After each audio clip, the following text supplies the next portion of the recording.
નમસ્કાર દર્શક મિત્રો, હું છું રૂપલ વણિચિયા. સંપૂર્ણ ન્યૂઝમાં આપનું સ્વાગત છે. થરાદ ખાતે આંગણવાડી કાર્યકર અને તેડાગર બહેનોએ દેશવ્યાપી હડતાળના સમર્થનમાં ધરણા પ્રદર્શન કર્યું હતું.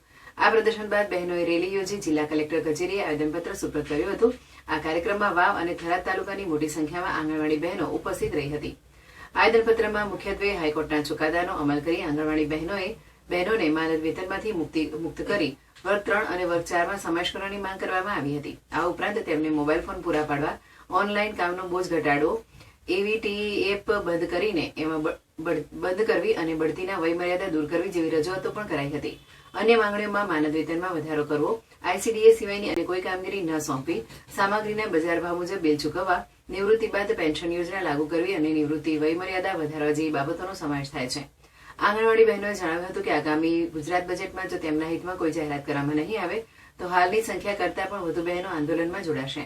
તેમણે ચેતવણી ઉચ્ચારી હતી કે જો માંગણીઓ નહીં સંતોષાય તો તેઓ સંપૂર્ણપણે કામગીરી બંધ કરી હડતાળ પર ઉતરી જશે. બહેનોએ આશા વ્યક્ત કરી હતી કે સરકાર તેમની વ્યાજબી માંગણીઓ સ્વીકારી તેમને ન્યાય આપશે.